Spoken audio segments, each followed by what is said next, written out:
Pacer Nation, what is going on? Welcome back to another episode here of Setting the Pace, your go-to Pacers podcast. I'm the host, Alex Gold. I'm joined by my co-host, Michael J. Facci. Facci, the Indiana Pacers secure the first ever in-season tournament victory in NBA history.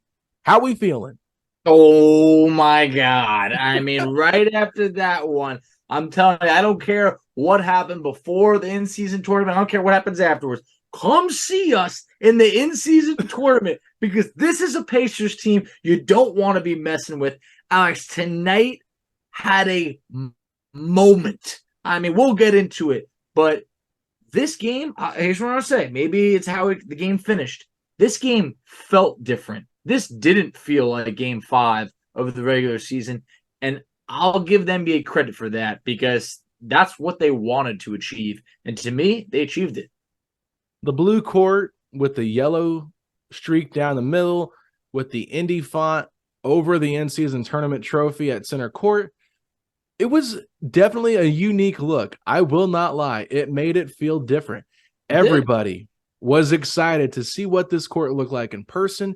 And I talked to some of the photographers. It was hilarious. They had to come in early to adjust their cameras to the color.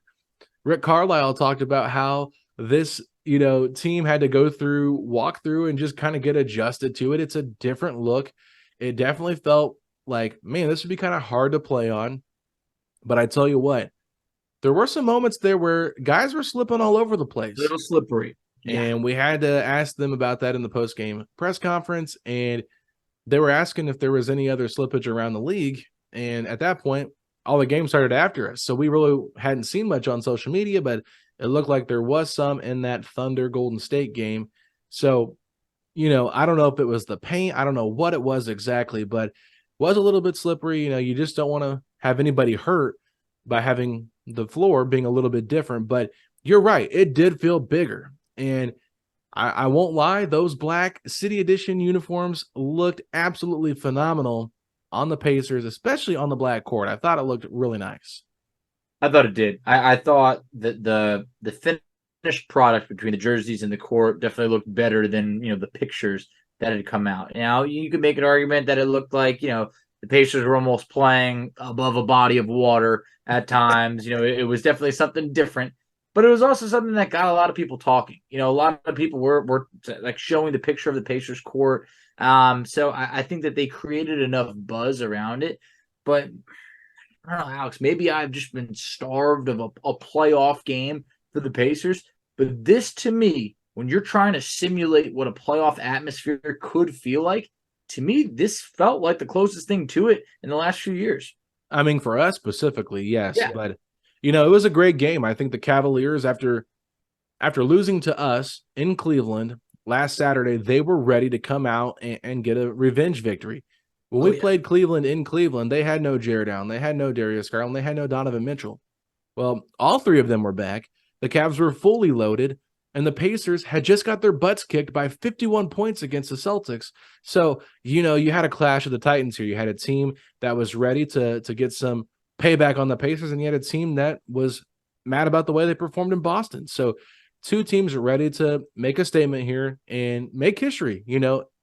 At the end of the day, it's just one of 82 right now. It's all it really matters towards, unless they somehow get to the in-season tournament championship game in Vegas. But I'm sure these guys would rather spend a week in Vegas than being on the road or being at home for another regular season game. So it would definitely add a little bit of spice for those teams early on. But I just think, man, Myles Turner really got things going here to start the game. 7 of the first 10 points. I asked him about that in the post-game press conference. I said, Myles, I was a little nervous asking the question because I wasn't sure how to phrase it correctly, but it just feels like when Myles when he sees the ball go in early, there is a different confidence in the way that he plays throughout the entirety of the game. And there was a swagger to Myles in this game that was phenomenal to watch. And it felt like every time he was touching the basketball and he was shooting it, the ball was going in. Really was. First of all, to go back to your point before of just 82 games, Alex, there's talks of playing 83. All right, the way this in-season tournament's going. But as it relates to Turner, 22 points at halftime. Myles was he was aggressive. And to your point, when he gets it started early, I mean, it just feels that he's in for a really good game. Turner did not disappoint. He's been rebounding really well this season. And I just felt that he was due for a scoring outburst. The 27 points, phenomenal stuff. I think that, you talked about it. This was a Pacers team. How do you respond coming off of a, pretty much, near historic loss? Pacers were up 17 at half. It looked good, but I don't know. I'm sure I wasn't the only one. I'm sure you felt it too. Is this lead safe? I don't think so. And it was not. And I felt that this was a really good test against a playoff team, a team that will be in the playoffs in Cleveland. And I felt that Cleveland came roaring back, and they were like you mentioned, a much healthier Cleveland team with no excuses. And then it became, well, how do the Pacers respond when things get tough? And I felt that is exactly what they did. We saw the Pacers, a team that lives and dies by the three, ends up going 14 of 31 from three-point range. They shot overall, 45 of 86. I felt that this was a team that, they took a punch or two to the mouth and kept going. And it came down to crunch time.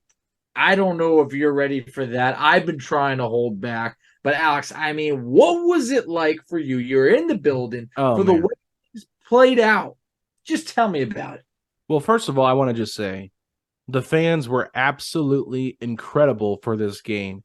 There was a different energy from the fan base that I haven't felt in that field house in a while. Now, being there, it was real. I mean, it was kind of like I can't cheer because I'm a part of the media for this game. So I'm just kind of sitting there trying to, take it all in, but I could feel the energy coming through me as a fan, like wanting to scream on some of these made baskets. I got goosebumps a little bit, but when it was 115 to 111, the Pacers were down by 4 points. They ended up going on a 12-1 run, and it just felt like, wow, what a moment there. So it was really cool. 105 to 101, not 115 to 111. 105 to 101, Pacers go on a 12-1 run there. And it was just like Buddy Hield made a three. Tyrese Haliburton makes a big shot. Myles Turner made a big shot. Aaron Nesmith played really good basketball in this game. It was just like everybody was contributing that was in the game. And so we saw a first half dominating performance by the Pacers, up by 17 points. But then Donovan Mitchell and the Cavs came back in the third, like you said, outscoring Indiana by 16, cutting the lead to just 1. And, Aaron Nesmith had a big bucket there at the end of the third. I think he had a 3 to kind of keep the Pacers just ahead of the Cavaliers as they went into that fourth quarter. But Tyrese Haliburton, once again, takes over despite having a pretty mediocre game. Just 0 of 5 from 3 in this game, Facci, only 5 of 14 from the field. It sucks that one shot he hit, that was a step back over Jared Allen to really kind of give the Pacers that 2-point cushion when it was 115 to 114 to extend that lead to 117, 114. Was not a 3 because that would have made it a 2-possession game. So but it was such a clutch shot, and the Pacers really needed that. And then I'll let you finish this one out because the very next play, Myles Turner, incredible defensive performance.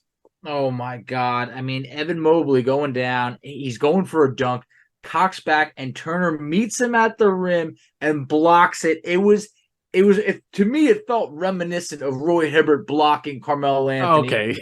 I know that was a playoff scenario to send the Pacers the next round.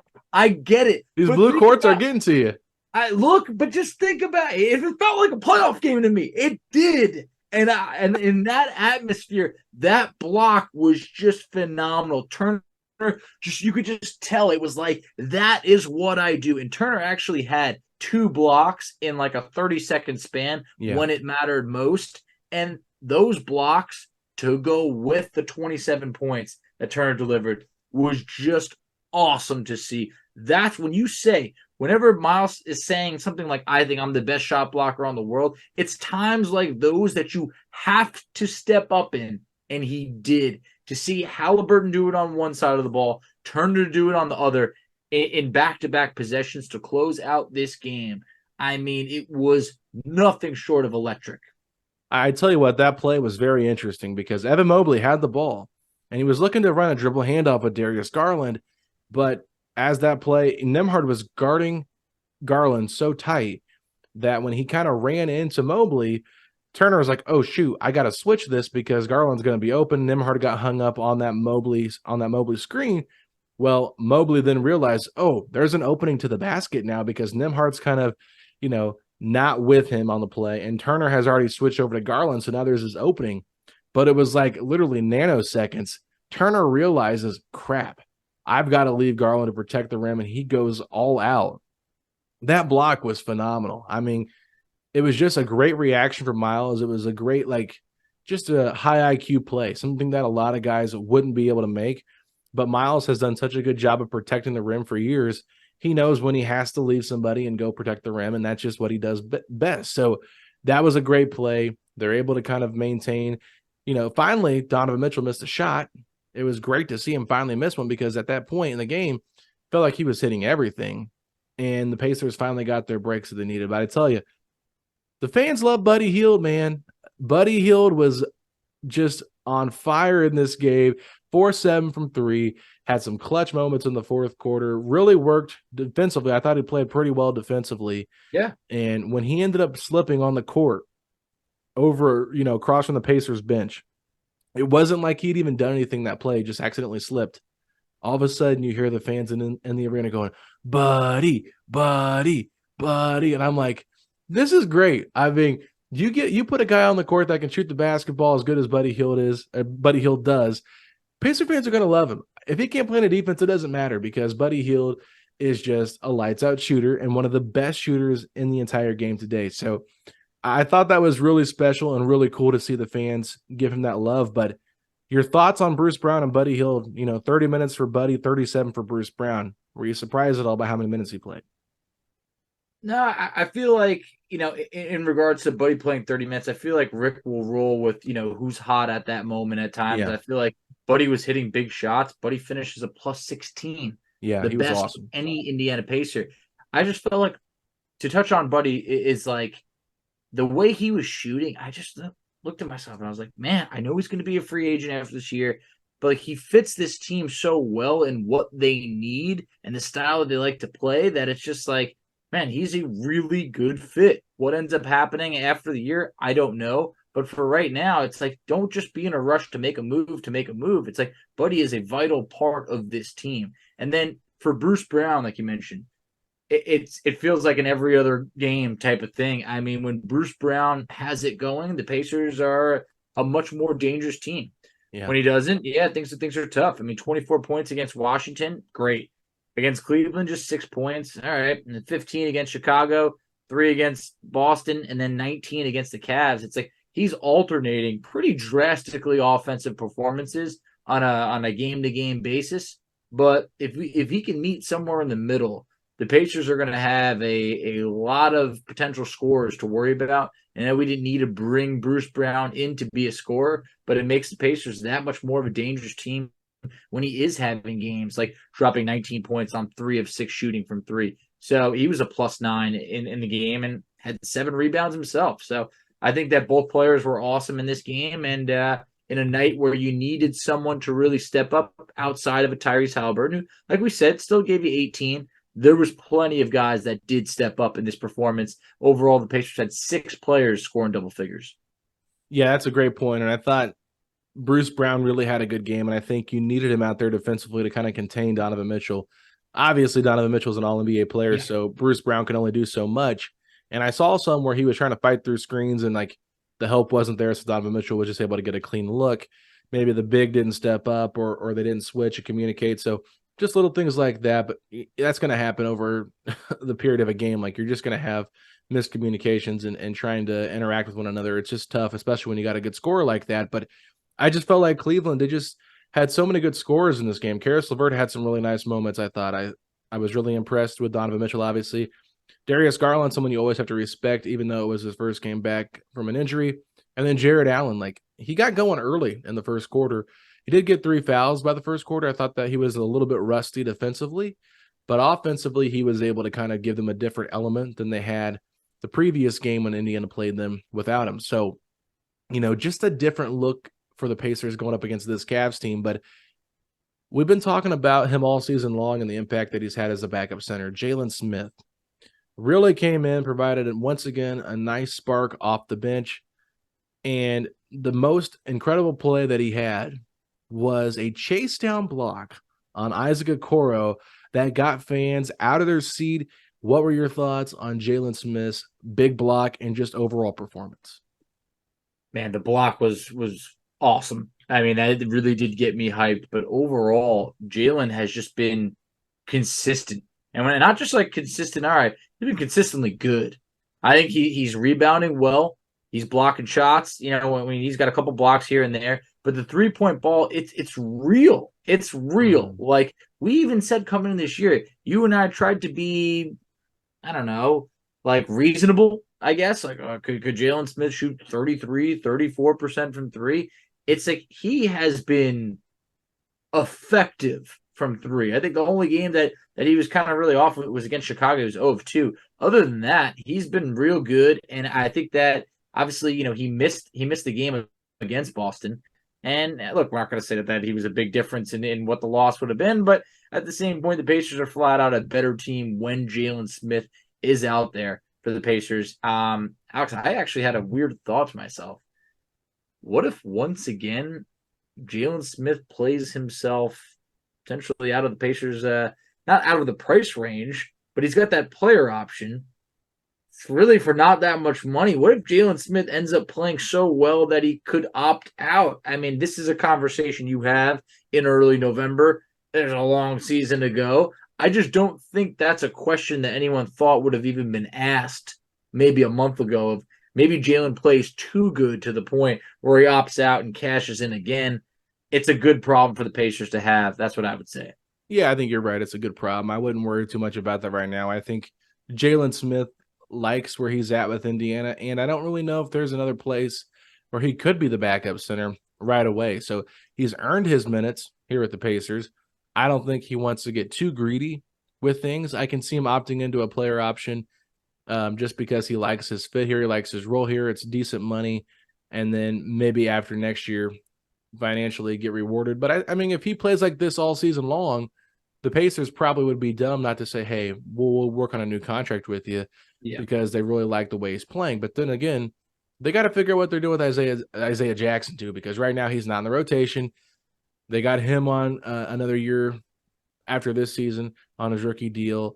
What are the plans with him? Do they think he can make a jump? If not, then I think you got to make sure you get Jalen secured, because if you think he fits the style of play you want to play, and Rick Carlisle is advocating for him to be here long term, you just figure it out financially. But obviously, there's a point where you have to say, okay, you're not worth $11 million a year like an Aaron Nesmith. You're probably in like the $6 to $7 million a year range, maybe 8 at tops.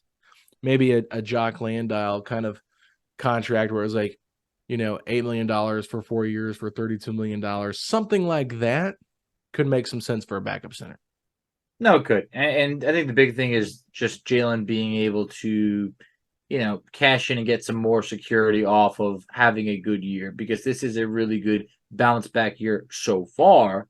Now, a couple months from now, could we even say, man, give me Jalen Smith back from October? Yeah, that could end up happening. I hope he keeps this play up, because it has been awesome. I just don't think there's one Pacer fan that can't strongly be rooting for Jalen Smith right now off of what we saw last year. Just like the way that he put in that work over the offseason to get better, it is so evident right now that it's so hard not to root for. So, hey, I hope he can keep this up, and I would love if the Pacers are able to come to some sort of extension or anything of the sort, because this is the Jalen Smith that we hoped for last season. So awesome, hats off to him, and I just think that this was a collective effort by the Pacers to not just beat the Cavs, beat a Cavs team that had no excuses. They had all of their all-stars. They were the team that was, the fourth seed last year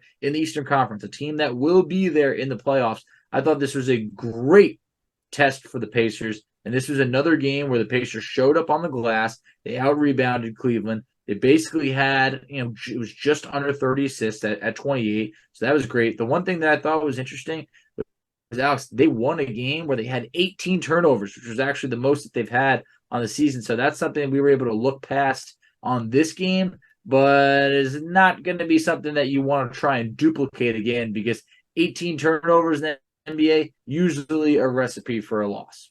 No, you're right about that. You got to make sure that they keep the turnovers down because the first two games we were kind of spoiled with how well the Pacers took care of the Very basketball. spoiled. And I think, water finds its level eventually. But I want to throw something out of here, Facci, because I thought it was an interesting lineup. We saw for the first time Ben Mathurin play with the four bench guys, Buddy Hield, Andrew Nembhard, Aaron Nesmith, Jalen Smith. In that second quarter, maybe into the first, I think it was mostly it was in the first half. They played 6.6 minutes together. I thought the numbers were pretty good. They were a positive 5 points in this stretch. And I think this is a lineup that we could see potentially moving forward with the second unit. I know that we didn't see it against Charlotte, but it was one of those things where it's like, okay, this is a group that I think could really benefit from playing with each other because they all played together last year, and Ben Mathurin playing with the bench allows him to kind of be more of the focal point offensively.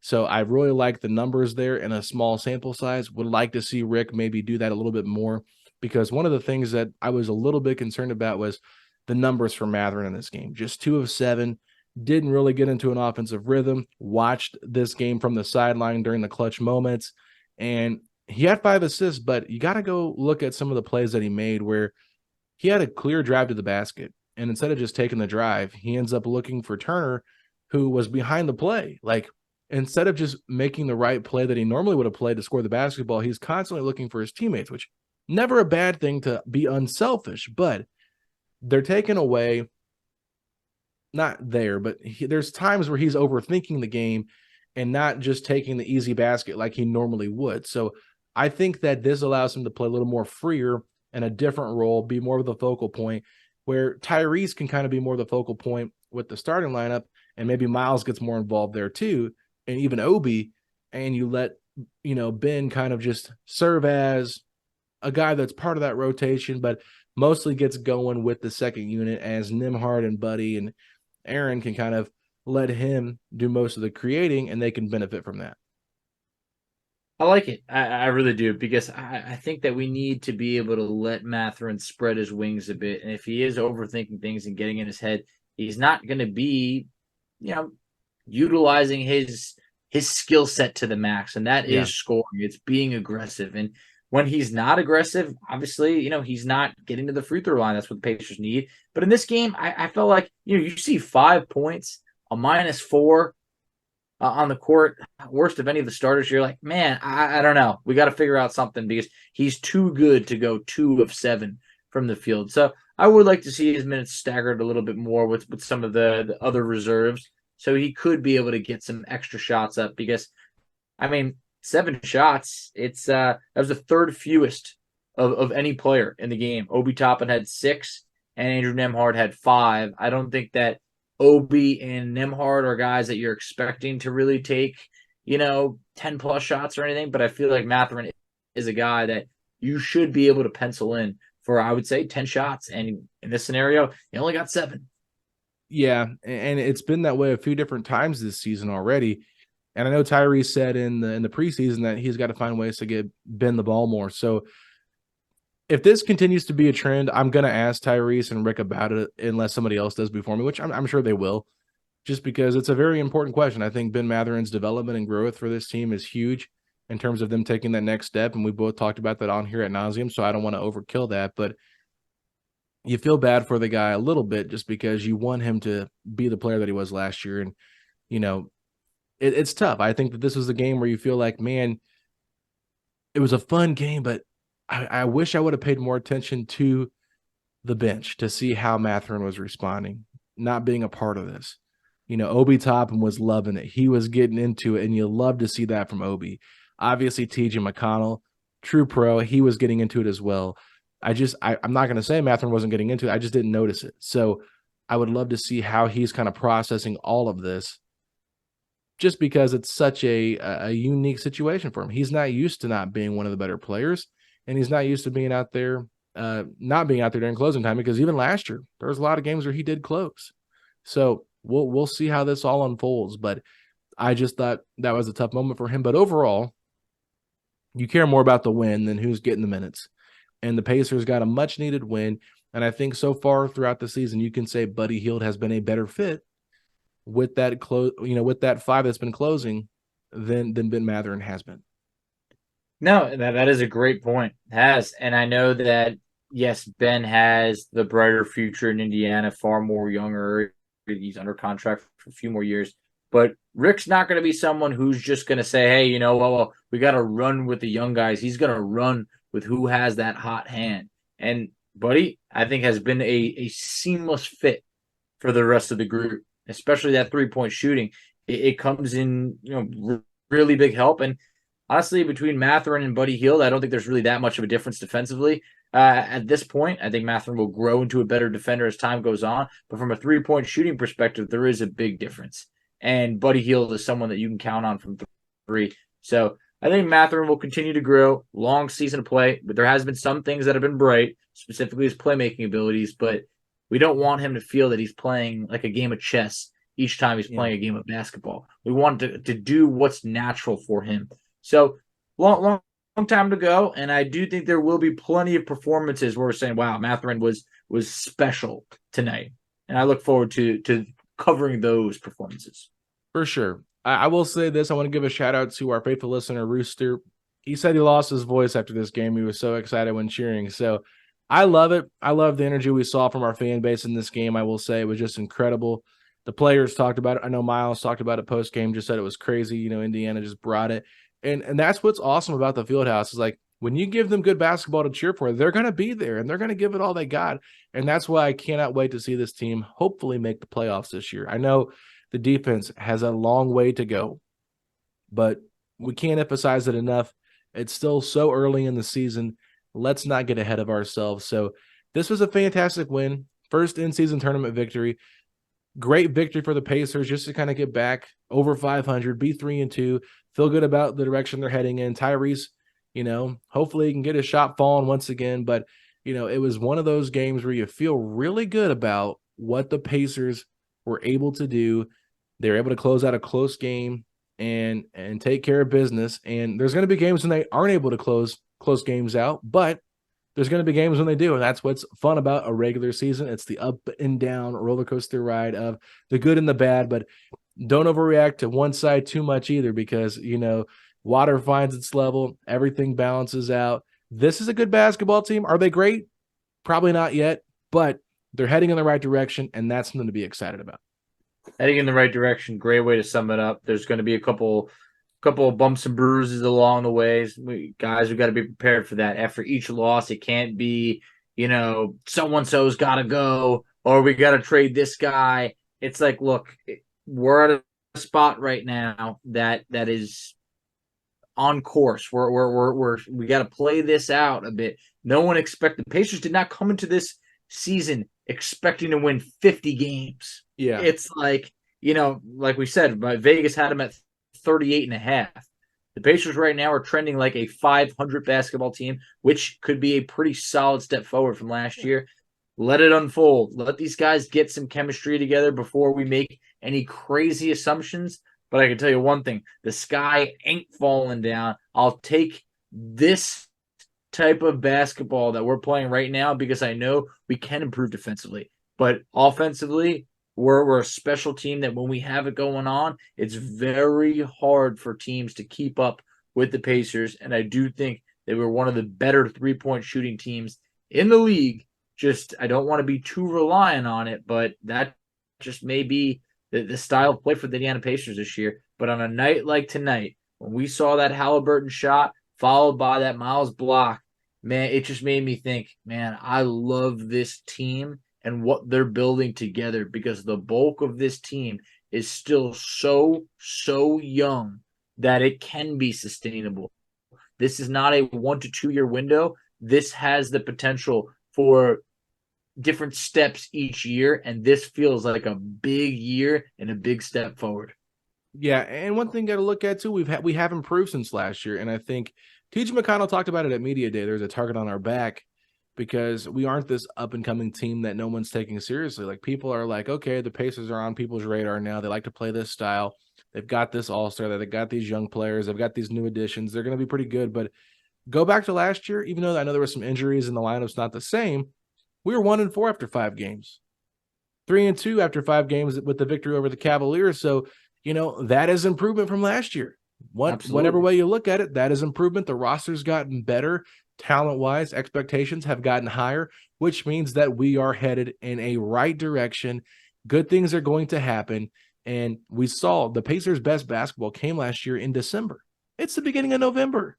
So that month of December was phenomenal. And it's not something you see normally with the Pacers, where they have this home game stretch where they have 5 in a row at home this early into the season. So very different territory for them. They're just trying to adjust. There's 82 games in a regular season, but it's just a little bit unique having this many home games in a row this early into the year, when usually that stretch came in December, when you had a road trip at the beginning of November and then usually one in January. So I'll just say this. I'm happy with where we are. Great win, great team effort. And, Myles was fantastic in this game. Clearly the player of the game to me was Myles Turner. But you got to give love to Tyrese, just because 18 and 13 on a bad shooting night. I wish I could be that bad. I know. I mean, think about that. 18 and 13. And we're like, man, yeah, he struggled a little bit. It's just like, it just shows how fortunate we are that that's our franchise guy, but that we're not so reliant on just one player. So, man, I can't wait for this team to finally say, because there's no way that they consider, like, they like each other. They might say they got some chemistry. They are not like hitting their stride. That'll happen, 25, 40 games into the season. So for right now, like you mentioned, we were 1-4 this time last year. I love the direction. I'm the seatbelt's on. I'm ready. I'm comfortable. I ain't going nowhere. Just keep this ride going. I want to ride it out. And if you want to ride it out with us, follow us on social media. Facci, tell the people where they can find us. Absolutely. So you can find us on Twitter at PacersPod STP. You can find Alex on Twitter at AlexGoldenNBA. I can be found on Twitter at _FACCI. You can find us on Instagram at PacersPod STP. You can find us on Facebook, Setting the Pace. You can find us on TikTok, Setting the Pace. Alex, tell them where they can check us out on YouTube. Yeah, you can go to youtube.com/Setting the Pace, a Pacers podcast, where you can find all of our post-game recaps and our special interviews. Maybe we'll sprinkle some more episodes on there as the season goes along. But right now, we're just trying to keep up with the post-game recap episodes on there. But Facci, if you're buckled up and ready for an exciting roller coaster ride of this Indiana Pacers season, then hit me with those 3 words. Let's go, Pacers!